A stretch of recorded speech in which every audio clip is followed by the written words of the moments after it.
करने की बजाय उन पर लाठी डंडा बरसाने का काम किया। लेकिन अब इलाहाबाद उच्च न्यायालय खंडपीठ लखनऊ के जस्टिस द्वय AR मसूदी साहब और बृजदास सिंह जी का जो कल का निर्णय आया है, मैं उसका जो है कि भूरी भूरी प्रशंसा करता हूं।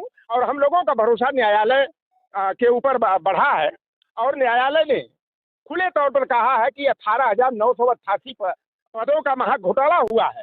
और इस घोटाले को जो है दोषी अगर किसी को माना जाए तो उत्तर प्रदेश सरकार को माना जाएगा। और विधानसभा चुनाव से पहले योगी आदित्यनाथ जी ने कहा था कि 6800 OBC के अभ्यर्थियों का हम विधानसभा।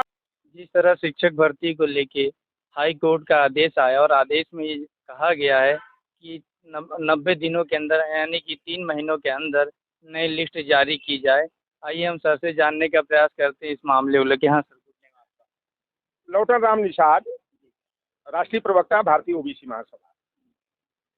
यह जो 69,000 शिक्षक भर्ती का आंदोलन चल रहा था, यह उत्तर प्रदेश बेसिक शिक्षा परिषद 2020 की परीक्षा में जो OBC को आरक्षण, उत्तर प्रदेश आरक्षण नियमावली के तहत कोटा निर्धारित है 27%, SC को 21% और ST को 2%। इस भर्ती में जो है कि महा घोटाला किया गया और 18,988 पदों की हकमारी की गई।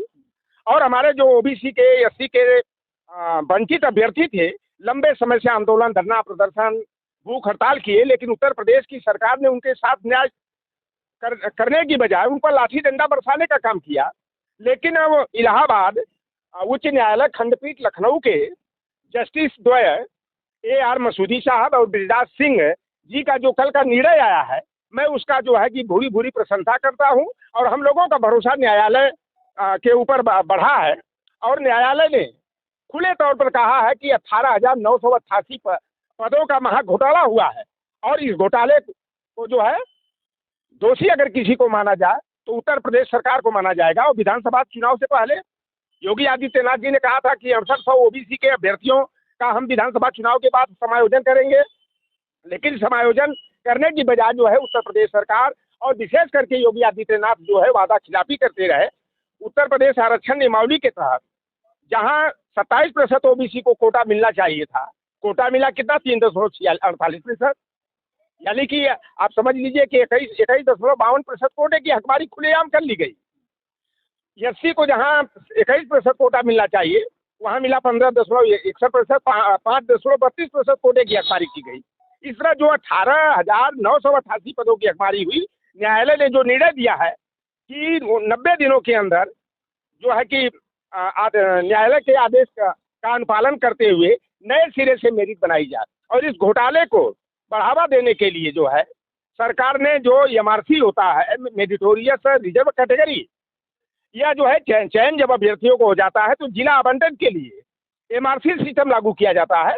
लेकिन चयन से पूर्व सरकार ने MRC सिस्टम को लागू करके इस तरह से आरक्षण का महा घोटाला करने का काम किया है। और उत्तर प्रदेश सरकार का घोटाला ये पहला घोटाला नहीं है। आप देखिए, आई टेस्टिंग ऑफिसर का 157 पद की वैकेंसी आई थी, मिलना चाहिए हमारे OBC को 42 पद, मिला 30, 12 पदों की डकैती। SC को मिलना चाहिए था 32 या 33 पद, उनको मिला जो है कि 21 पद। ST को 3 की जगह 1।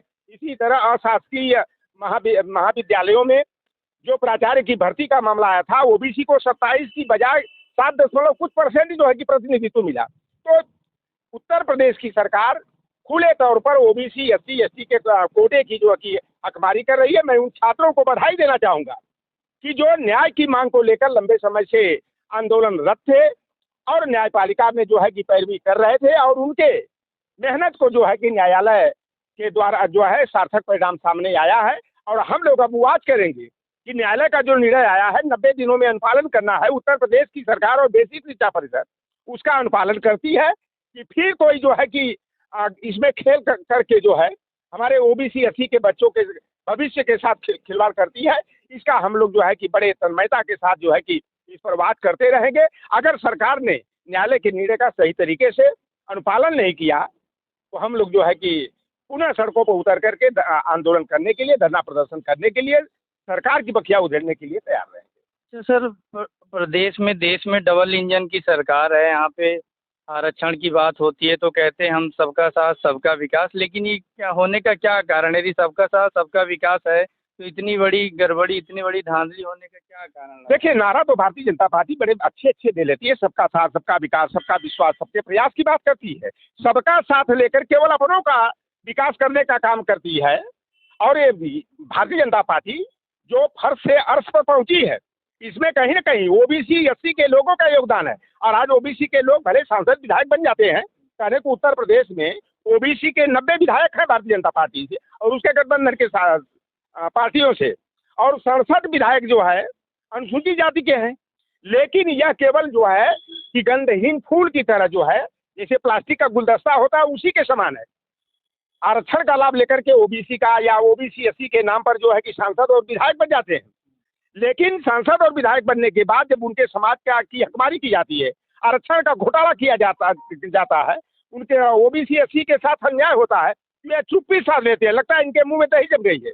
अगर यही कहीं निर्णय जो है सरकार के पक्ष में आया होता तो सरकार मुख्यमंत्री इस पर नहीं बयान देते, केशव प्रसाद मौर्य का बयान सबसे पहले आ गया होता। लेकिन आज वो चुप्पी साधे हो गए कि यहाँ न्यायालय का निर्णय आया, उसका स्वागत करते हैं, सरकार ने गलती किया है, मैं गलती के लिए क्षमा मांगता हूँ, इस पर बयान नहीं आता। तो भारतीय जनता पार्टी जो नारे देती है, ठीक उसके विपरीत जो है कि काम करने का काम करती है। हिंदू और मुसलमान के मुद्दे पर जो है कि नफरत की भावना पैदा करने का, यादव